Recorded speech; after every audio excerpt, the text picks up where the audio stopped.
We are still in volume of solid of revolution. Let us have our example number 3. So example number 3, revolve about x equals -1, the quadrant 1 area bounded by the graphs of y equals 0, y equals x minus 2, and y squared equals x.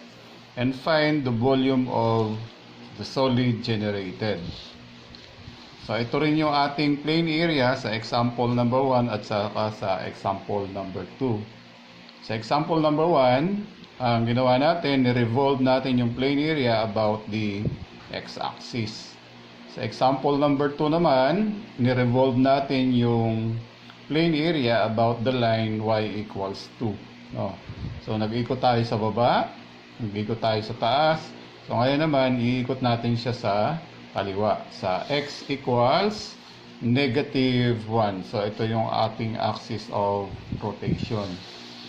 So ito yung ating axis of rotation, ano. So this is x equals 1, 2, 3, 4. So medyo nilakihan natin yung scale natin sa y para maging slender siya with respect to y, ano, yung magiging solid natin. So this is 1, y equals 1, y equals 2. So ito yung ating x equals -1. So dito natin iikot ngayon yung ating plane area. So drawing muna natin ngayon yung ating solid of revolution, ano. So yung ating solid of revolution, ganito ang magiging itsura niya, ano. So lapisin ko muna para hindi masira yung ating one drawing, ano. Lapisin muna natin. Tapos lang tayo straight edge.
Tingnan natin yung ating drawing.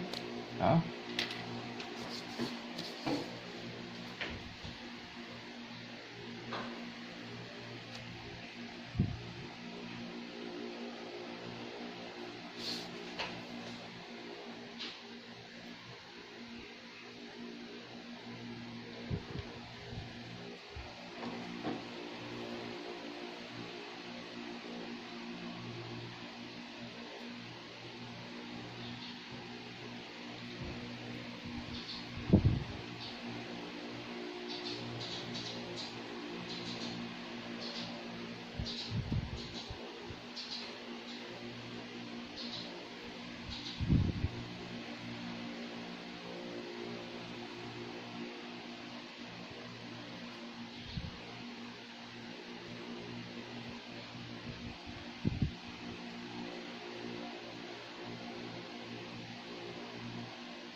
Okay, so ayan yung ating magiging solid of revolution, ano? So itong part na ito yung solid part. Ito yung magiging solid part niya. Mga ito. So nakita natin, yung ating solid of revolution, meron siyang butas sa gitna, ano? Butas siya doon, at ang butas niya ay papalaki papunta sa y equals 2, no? So ganun ang itsura ng ating solid. Okay. So ngayon, ang gagawin natin para makuha natin yung volume of solid of revolution, i-slice natin yung solid ng perpendicular sa axis of rotation, no? So dahil may butas tayo, no? May butas tayo dito hanggang sa umpisa sa y equals 0 hanggang y equals 2. Ang slice natin, bawat slice na gagawin natin, ang solid nating mabubuo ay circular ring or circular washer. So mag-drawing tayo ng isang circular washer, no?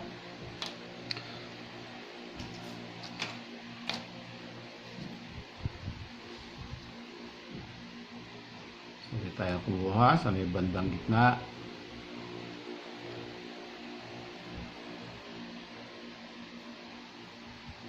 Doon.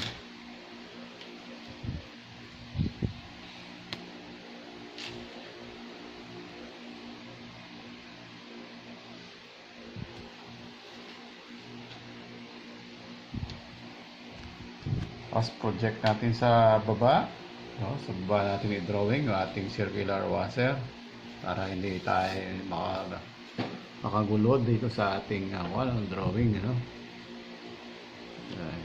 Project natin sa baba.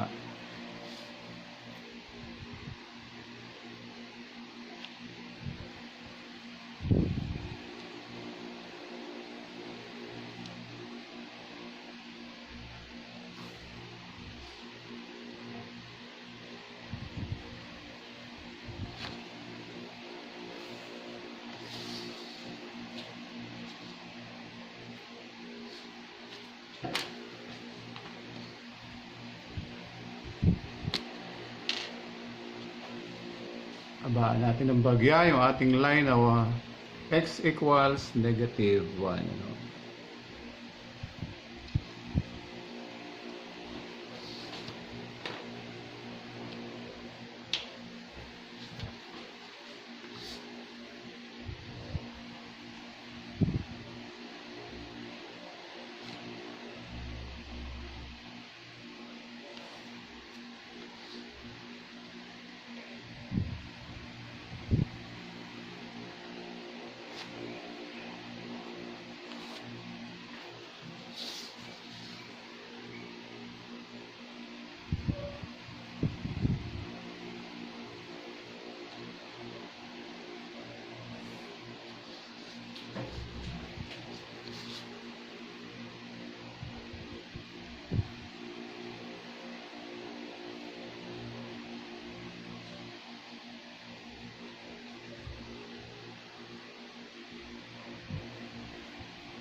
Okay, so ito na yung ating representative slice, no?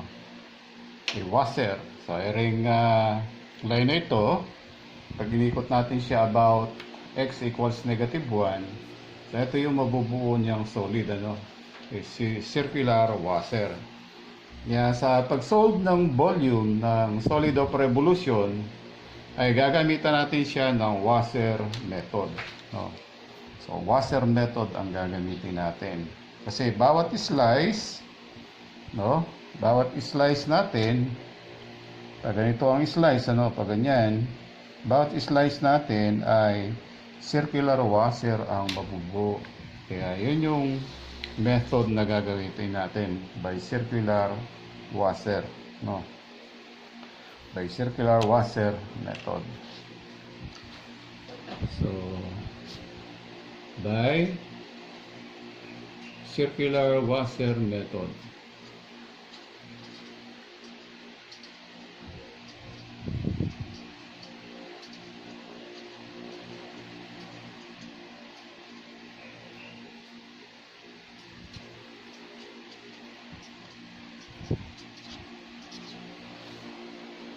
Okay, so ang formula natin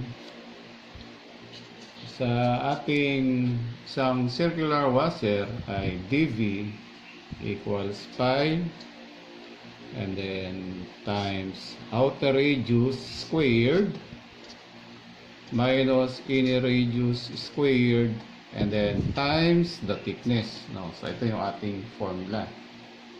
Kaya rin, no, integrate natin both sides, ano? So magiging volume equals pi, no?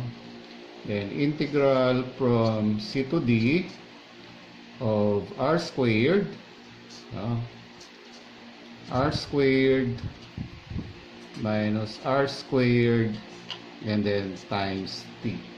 So, ibig sabihin yan, no? Pagsasama-samahin natin yung volume ng bawat circular washer from C to D, no? Kaya yun, let us identify C, D, the outer radius, the inner radius, and the thickness. Okay. So, what is C? So, ang pagsama-sama ng volume ng circular washer ay mag-uumpisa tayo sa y equals 0 dito sa baba, no? Pataas hanggang y equals 2, no? Kaya yung C natin ay 0. Yung D natin ay 2. So, doon dito tayo mag-umpisa sa y equals 0 hanggang sa y equals 2. What is the thickness? No?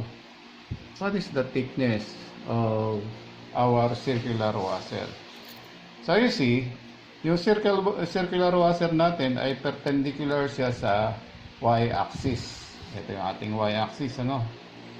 So, dahil perpendicular siya sa y-axis, yung thickness natin, no, ay equal siya sa dy. So, thickness equals dy. So, dahil ang differential natin ay dy, so dapat lahat ng ating integrand ay variable na y, no? Lahat ng ating integrand dapat ay in terms of y dahil ang ating differential ay dy. Now, what is the outer radius r? Outer radius r. What is r? So, yung outer radius natin, no, ay magbuhat dito sa lugar na ito, no? Yung ating outer radius.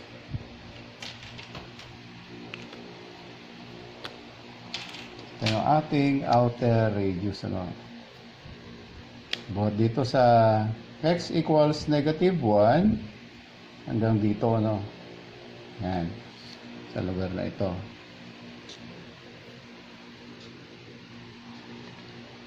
So, yan yung ating outer radius. Okay? So, lagyan natin ang ink. Itong ako natin na ito, no? Distance natin na ito. Itong line natin na ito. Ayan. So, yun yung ating outer radius.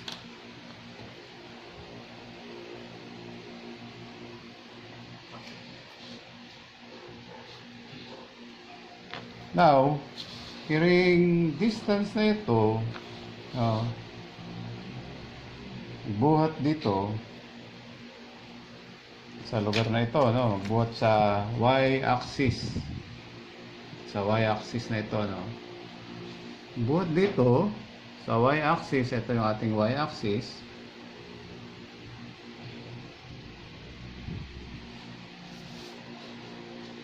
Hanggang dito, no, ay equal siya sa x units. To x units. So bakit siya x units, no? So yung haba na yan, magbuhat dito hanggang din sa y-axis, equal siya sa x variable, ano? So x variable siya dahil itong distance na ito ay hindi natin sinukat nung iginuhit natin yung ating representative slice or circular washer. Okay, you see, parallel siya sa x-axis kaya siya x variable, no? Tapos naman, yung distance na yun hanggang dito ay equal siya sa 1 unit. 1 unit. No? Kasi area ay 0 tapos negative 1, ano? Kaya 1 unit siya. Therefore, kung ito yung ating R, pag pinroject natin siya rin so yung R natin ay equal din siya sa x plus 1. No? X plus 1.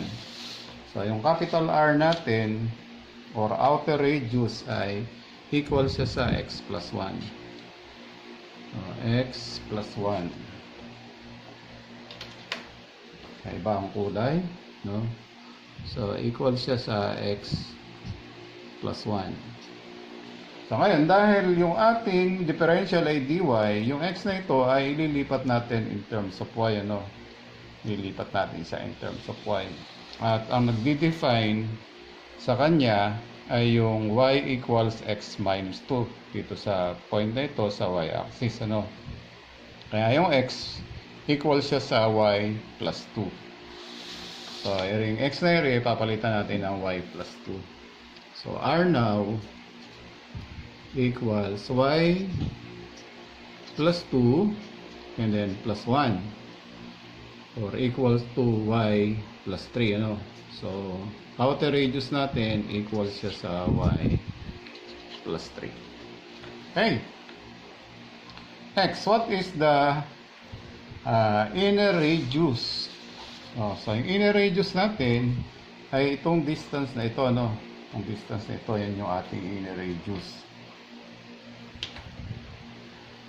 So, bigyan natin ng guhit yung ating inner radius, ano?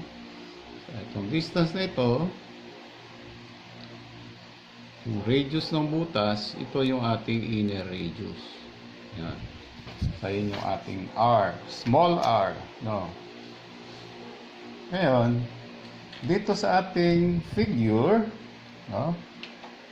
Yung distance na yun, buhat dito, sa lugar na yan,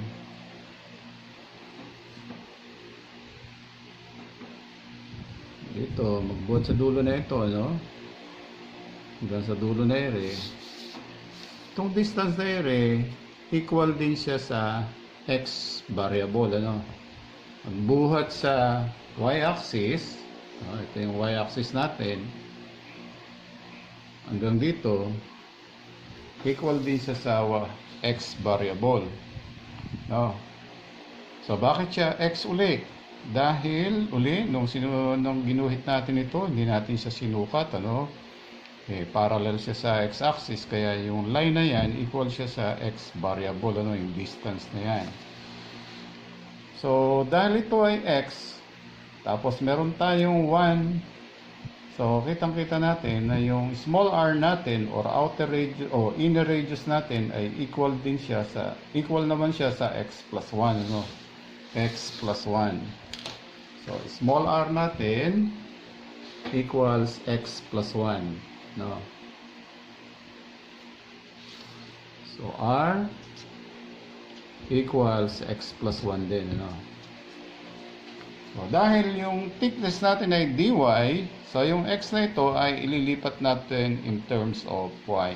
So you see, yung x distance na ito, ang nagde-define sa kanya ay yung graph ng parabola. X equals y squared, Kaya yung x na ito equal siya sa y squared. Kaya magiging radius natin or small r natin equals y squared plus 1. Okay. After that, substitute natin yung mga values natin sa ating formula. So, volume equals pi, integral from c to d. So, yung c natin ay 0, yung d natin ay 2. So, from 0 to 2. And then, times, outer radius squared. So, yung outer radius natin ay y plus 3. So, y plus 3 squared. And then, minus inner radius squared. At ang inner radius naman natin ay y squared plus 1 squared. So, minus y squared plus 1 squared. And then, times the thickness dy. So, times dy. Tapos nun, expand natin yung ating integrand, So, magkakaroon tayo ng volume equals pi integral from 0 to 2. So, if we expand this, we will have y squared, and then plus 6y, and then plus 9, and then minus. So, naman, if we expand this one, we will have y to the 4th, and then plus 2y squared, and then plus 1, and then times dy. Kaya ngayon, tanggalin natin yung parenthesis dito. So, I will have pi integral from 0 to 2 of y squared plus 6y plus 6y, sorry, this must be 6y, and then plus 9, and then minus y to the 4th, and then minus 2y squared, and then minus 1, and then times dy. Kaya rin, pagsama-samahin natin yung similar terms, So, pi integral from 0 to 2. So, meron tayong y squared, and then minus 2y squared, negative y squared. So, unahin natin isulat yung positive 6y. So, meron tayong 6y.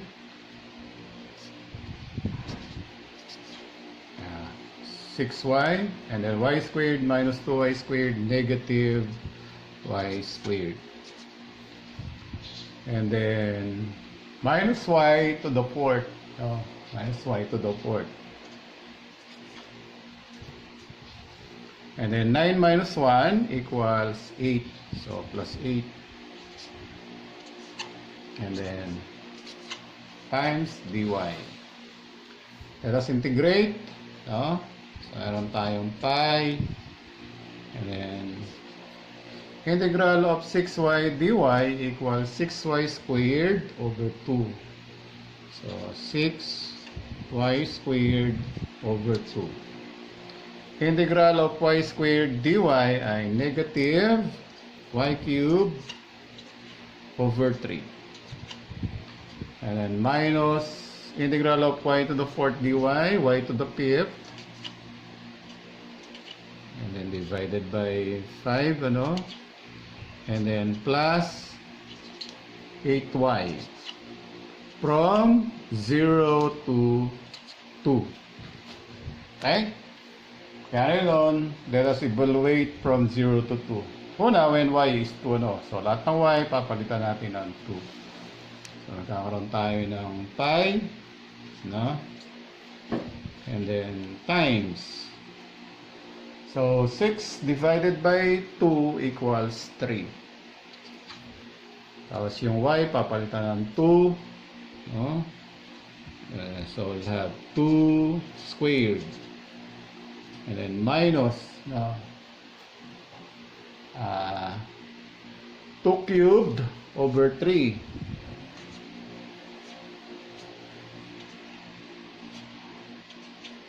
And then minus 2 to the 5th over 5. Ano? So 2 to the 5th over 5. And then plus 8. And then times 2. And then when y is 0, dahil lahat na yan ay meron tayong y, ano? So when y is 0, so it is equal to 0. Yung f of d natin equals 0, ano? So lagay tayo ng malaking 0 para sa term na yon. Tapos simplify natin, ano? So I will have pi. So 2 squared 4 times 3 ay 12. And then minus, and then 2 cubed is 8. So I will have 8 over 3. 2 raised to 5 ay 32. No, so I'll have minus 32 over 5. And then plus 8 times 2 ay 16. So I'll have 16. So equals pi. So 16 plus 12 ay 28. So it's 28. Then minus 8 over 3. And then minus 32 over 5. So LCD natin ay 15, no? LCD natin 15. So kuha tayo ng LCD 15. Yung pi na ito, isulat natin dito sa uling dito sa kanan, ano? So 15 times 28 ay 420, no? 15 times 28, 420. And then minus. So 15 divided by 3 ay 5 times 8 ay 5 times 8 ay 40, no? So minus 40. And then 15 divided by 5 ay 3 times 32 ay 96. Okay? So I have volume equals, so 420 minus 40 minus 96 equals 284. No? So ang sagot natin 284 over 15 pi cubic units. No? So ito yung magiging sagot natin. Answer. No? So volume of the solid generated by the plane area equals 284 pi over 15 cubic units.